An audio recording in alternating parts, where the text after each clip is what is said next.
My girlfriend called me a 610 after ranking boys at a college party while live streaming with her pals. So, while she was still streaming, I changed my relationship status to single. Comments about her being freshly available began to pour in. Then, in a frenzy, her sorority sisters called me. I'm Jake, and I thought I had everything worked out until last Friday night. I'm 22 years old. The 21-year-old Emma I was seeing made other men envious just by entering a room. She had a contagious laugh, was president of her sorority, and made you feel like the only person in the world when she looked at you. After 8 months of dating, I was already considering getting rings. I ought to have recognized the warning signs. Emma thrived on approval from social media. She had a well-curated Instagram. She captured every moment of her life in her TikToks, which consistently went viral. She would share images of our date evenings with words like "my heart" and "forever mood." But I found it adorable when she filmed us preparing breakfast. She attended the end-of-semester party hosted by her sorority on Friday night. I was studying for my finals at home, totally gullible and trusting. Approximately 11 p.m., a notification rang on my phone. Emma Rose 23's Instagram account is active. Anticipating that she and her sisters would be dancing or doing shots, I grinned. Instead, what I witnessed altered everything. Her roommate, Mia, was obviously holding the camera, which was wobbly. Emma was wearing a tight black dress that I had never seen before, and she was the center of attention in their sorority home living room. 6 of her sorority sisters, all decked out to kill, surrounded her. Everyone obviously had a few beers. People from several fraternities were crammed into the space. Emma muttered, "Okay, okay, ladies," to the room and the camera. The room exploded in applause as the speaker said, "It's time for our annual tradition. Hot or not Friday." I felt sick to my stomach. Emma went on, making a dramatic gesture toward the camera for those who were just listening in. "Tonight, we give the boys a rating. 1 to 10 on a scale. Only brutally honest thoughts." I saw the viewer count swiftly increase as she gave the lens a wink. There are 247 viewers, 350 to 500. This wasn't your typical harmless sorority fun. This was entertainment masquerading as public humiliation. Mia moves the camera around the room, focusing on several men. Numbers would be shouted out by the sisters. When Emma offered her professional view, the conversation exploded. Flying hearts, remarks such as, "Yes, Emma," and then "rate my boyfriend." Then the event that rocked my world arrived. Emma's predatory smile abruptly turned to the camera, and she added, "Wait, wait. Before we're done, I need to deal with the elephant in the room. My boyfriend, Jake," she said, pausing for dramatic effect, obviously enjoying the attention. My blood went cold. The chat exploded. People started typing, "Where is Jake? I guess it's time for the truth." "Emma, don't," Mia whispered, but she was still filming. Emma leaned closer to the camera, her voice lowering to that fake intimate tone she used when she wanted something. "Since he's not here to defend himself, and because you guys are always asking about him," she looked around at her sisters, who were all smiling like hyenas. Emma started, and for a moment I thought she might say something nice. "He's dependable. He always pays for dinner. And she paused, acting like she was thinking. "He's a solid 6 out of 10. The conversation was going so fast I could hardly read it. "Dragged him. Look, I love him, but let's be real," she said, now fully performing for her audience. "He's not exactly Brad Pitt. He's studying accounting, drives a Honda Civic, and his idea of a perfect Friday night is Netflix and pizza." Her sisters were laughing uncontrollably. "He's safe and predictable, the kind of guy you date when you want stability, not excitement. So why are you with him?" yelled someone in the room. The words "placeholder boyfriend" hit me like a physical blow. 8 months of my life. 8 months of thinking I was building something real with someone I loved, and to her, I was just a placeholder. Emma shrugged, taking a long sip from her drink. "Because I'm not ready to be single again, and it's easier to have a placeholder boyfriend than deal with dating apps and random hookups. At least I know what I'm getting with Jake." The chat was in complete chaos now, with over 2,000 viewers. Screenshots were undoubtedly being taken, and my humiliation was the entertainment. For precisely 30 seconds, I sat there, allowing the reality to sink in, and then something clicked. It was not heartbreak or anger, but pure clarity. I opened Instagram on my laptop, went to my profile, and clicked Edit Profile. Relationship status, single. I then opened the live stream once more and began typing in the chat, "Thank you for letting me know where I stand, Emma. You can consider yourself officially unplaced. I watched as my comment appeared in the chat, and for a moment, it was lost in the deluge of other messages until someone noticed. Wait, is that Jake? OMG, Jake is in the chat. He saw everything. Jake, she said into the camera, her voice suddenly small. Baby, are you watching? Mia noticed first, and I saw her face turn white as she read the comments. She grabbed Emma's arm and whispered something urgent in her ear, instantly erasing Emma's confident smirk. She then grabbed the phone from Mia, her eyes frantically scanning the chat. I took a screenshot of my relationship status change and uploaded it to my Instagram story with the comment, "When you find out you're a placeholder on a live stream." With 2,000 viewers, followed by a clown face emoji. It was a joke, and I didn't mean it, but I was already logging out because I had work to do. After that, I did something that would make this night in our college's history. I posted Emma's live stream to my story with the caption, "Currently watching my placeholder status get upgraded to single." My phone started buzzing right away, with friends who had seen my story and were now watching the live stream themselves sending me text after text. As word spread, Emma's stream's viewer count quickly increased. My roommate Tyler entered our dorm room as I was finishing up, and I said, "Dude, what are you doing?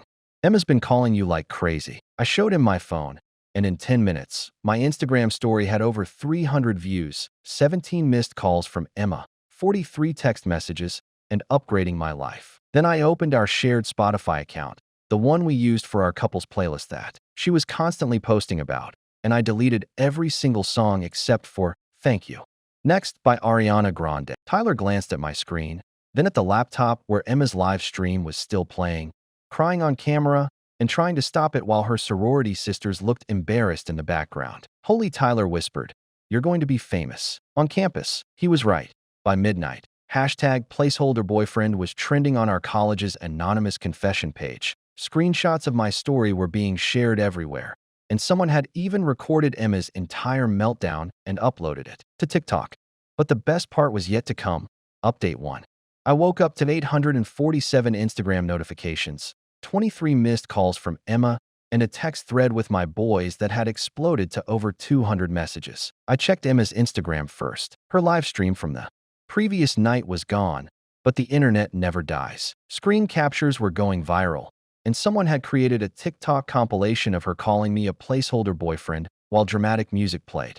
Emma had posted a long Instagram story in an attempt to repair the damage, and last night, I made a terrible mistake by saying things I didn't mean while intoxicated. Jake is an incredible boyfriend, and I was just being foolish trying to be funny for my friends. I love him so much, and I'm hoping he will pardon me for this brief slip-up. Please stop sending me hate mail. I was just filming, and I had no idea Emma was going to say that stuff about Jake. Sending love to everyone involved. Even her own sisters were throwing her under the bus. The real entertainment was watching her sorority sisters distance themselves from the situation. My Instagram request went from 3 to 247 overnight, and it seems that being publicly humiliated by your girlfriend on livestream makes you extremely attractive to college women. You deserve so much better.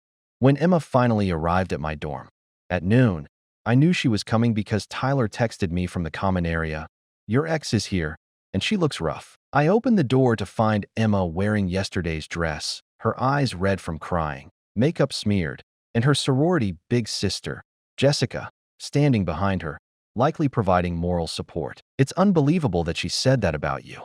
You're way more than a 610 coffee sometime. You seem like a real one. I know I messed up, but you called me a placeholder boyfriend on a live stream to 2,000 people." I calmly interrupted, asking what exactly we should talk about. I was drunk, and I didn't mean any of it. You know how I get when I'm performing for people, and I just say dumb things to get attention. And there it was, the truth. She knew exactly what she was doing, and she chose attention over my dignity. "So, your defense is that you publicly humiliated me for amusement?" I said. "Jose, you have nothing to do with this." Emma had been crying all night, and she knew she had made a mistake. I said, "With all due respect, Jessica, this has nothing to do with you." We ended, and Emma's face crumpled. "You can't be serious. 8 months, Jake. You're going to throw that away over one stupid comment." "You threw it away the moment you called me a placeholder," I replied. "I'm just acknowledging reality." That's when she got nasty. "Okay," she snapped, her tears instantly fading. "You want to be petty? You're nothing without me, Jake. You think these girls who are demanding you genuinely care about you? They just feel sorry for you. You're still the same boring accounting major who drives a Honda Civic. I smiled. You're absolutely right. I am the same guy. The only difference is that I'm the one who isn't dating someone who views him as a placeholder. I closed the door. Update 2. The real entertainment began on Sunday night. In a masterclass of manipulation and gaslighting, Emma, obviously reeling from the social media backlash, chose to double down in the worst way possible. She posted a TikTok titled "My Side of the Story," in which she attempted to portray herself as the victim and claimed that I was emotionally manipulative, that I forced her to remain in a relationship she wasn't happy in, and that her comments on the live stream were simply her finally being honest about feeling trapped. The best part was when she said that calling me a placeholder was brave because she was standing up for herself against an oppressive relationship. The comment section was not having it. Girl, we literally watched you call him a placeholder boyfriend for entertainment. This is not the serve. You think the audacity is astronomical. She talked about how I was controlling, but I wasn't. How I isolated her from her friends, and how I had dinner with her sorority sisters every week. She had a trust fund and a credit card from her parents. The sorority intervention occurred on Tuesday. Imagine being dumped for your own actions and trying to make yourself the victim. Someone even stitched her TikTok with clips from her original live stream, creating a side-by-side comparison that made her lies obvious. Despite this, Emma continued to comment on other people's posts about the situation, arguing with anyone who criticized her, and slid into the direct messages of girls who had messaged me, warning them that I was vindictive and not what I seemed. Tyler informed me that his girlfriend had informed him that Emma had been summoned to a meeting with the executive board of her sorority. It seemed that Emma's public outburst was negatively affecting the organization as a whole, with alumni asking questions and younger members feeling ashamed to be linked to her actions. That evening, Jessica knocked on my door and said, "Jake, I need to ask you a favor," with a tired expression on her face. "Can you please ask people to stop tagging our sorority in posts about Emma? It's getting out of hand." "I haven't tagged your sorority in anything," I said with integrity. "I know, but your story started all this, and now it's affecting all of us. Emma's not handling this well. She's been drinking every night, starting fights with the other girls, and frankly, she's becoming a liability." I almost felt bad for Emma. Almost. "What do you want me to do about it?" I inquired. "Would it be possible for you to post a message requesting that people move on? Like declaring that you've both grown from this experience and are prepared to go on?" I thought about it for just 1 second. "No." Jessica's expression dimmed. "Please, Jake, this is ruining her life, even though I know she injured you." The instant Jessica chose to publicly humiliate me for amusement, she destroyed her own life. Since Saturday evening, I haven't made any posts regarding her. All of the current events are simply the inevitable result of her own behavior. However, you could stop it. Why would I wish to stop it? I inquired. I was totally devoted to someone who saw me as a stand-in for 8 months. The entire school now has a clear understanding of her personality. That isn't retaliation. That is simply the reality. Without saying anything further, Jessica walked away. The third update. In the most fulfilling way possible, the situation came to a natural end 2 weeks later. Emma's sorority had put her on social probation, which prohibited her from attending any gatherings or acting as their representative in any way. Her TikTok account was temporarily disabled after being reported for harassment numerous times. Most significantly, she lost all credibility on campus. Brad Peterson, however, was the actual karma. Emma had given Brad a perfect score of 9 in that notorious live video. Tall, blonde, lacrosse team captain. It was just the kind of man Emma believed she deserved. Brad seemed at ease expressing his true feelings about her after her public outburst. At a party, Tyler was overheard by his girlfriend. "Emma is insane, but she's attractive." During the live feed, "Did you witness her behavior against her boyfriend? If you were to date her, just think of what she would do to you." Hard pass. Emma had been attempting to win over the boys with her candor about me, but suddenly they were avoiding her like the plague. It turns out that you are not more appealing to other guys if you publicly humiliate your lover. It simply paints you as ruthless and unreliable. My life, meantime, had actually become better.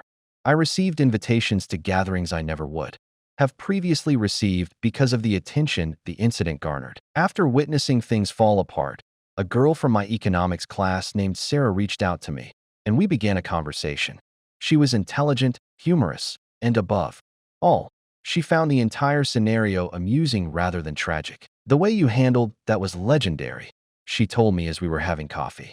3 weeks after the live stream, I ran into Emma at the campus library. Most guys would have either gotten angry or tried to win her back. "You just moved on." It was so mature. She appeared gruff, worn out, and anxious, as if she hadn't been getting enough sleep. Her expression fluctuated between roughly 5 different emotions when she saw me before resting on what I can only characterize as defeat. She said softly, "Jake, could we just have a 5-minute conversation?" I looked at her for a long moment. Part of me felt bad for her. She'd gone from being one of the most popular girls on campus to being a cautionary tale. But then I remembered sitting in my dorm room, watching her call me a placeholder boyfriend to thousands of people for entertainment. "What's there to talk about, Emma?" "I apologize," she said. She winced. "You were never a placeholder." I don't know. I was trying to be cool for my friends. I thought it would be funny." "Funny," I said, "just not in the way you intended." She looked like she might cry. "I know I don't deserve it, but is there any chance you could forgive me? Maybe we could try again." And for the first time since I'd known her, she actually sounded sincere. "I'm really truly sorry. I was drunk and foolish, and I was showing off, and I ruined the best thing in my life." "The best thing in your life was a placeholder boyfriend. You told 2,000 people that you were only with me because you weren't ready to be single, that I was easy and convenient, and that you were settling for me until something better came along." I paused. "You can't unsay that. And even if you could, I wouldn't want you to." "What do you mean?" "I mean, you did me a favor. You showed me exactly what you thought of me, and you showed everyone else what kind of person you really are." "No, Jake, please. I'll do anything. I'll delete all my social media. I'll transfer schools. Emma." I interrupted gently. "Now I'm with someone who wants to be with me, not someone who's just avoiding being alone." Her face fell. "You're dating someone else?" "I'm talking to someone. Someone who thinks I'm more than a placeholder." Emma nodded slowly with tears in her eyes. "I hope she makes you happy." "She does," I said. "Take care, Emma." As I left, I felt nothing but relief. No sadness, no anger, no regret. Just the deep satisfaction of knowing I escaped a bullet. Final update. 6 months later, Emma transferred to a school across the state because, according to Jessica, she couldn't handle the constant reminders of her public humiliation. The hashtag placeholder boyfriend saga became campus legend. Sarah and I made it official 2 months after that library encounter. She believes Emma was not sincere or kind, and she views me as a catch rather than a consolation prize. We now laugh about the entire situation, and Sarah even jokes that she should send Emma a thank you card for being such a bad girlfriend that she opened up my dating schedule. Every time someone new saw the TikTok compilations or heard the story, she would have to relive it all over again. I learned that sometimes the trash takes itself out, and sometimes the person who says they love you will show you exactly how little you mean to them. And sometimes that's the best gift they could ever give you. Emma wanted excitement over stability, and performance over genuine connection. Freshmen still ask about it during orientation week, and someone even turned it into a case study for a communications class about the consequences of social media. I got something better. I got to discover who I really was when I stopped trying to be good enough for someone who would never think I was good enough anyway. And honestly, that's worth way more than being someone's placeholder. She got exactly what she wanted, a very exciting, very public destruction of her own reputation.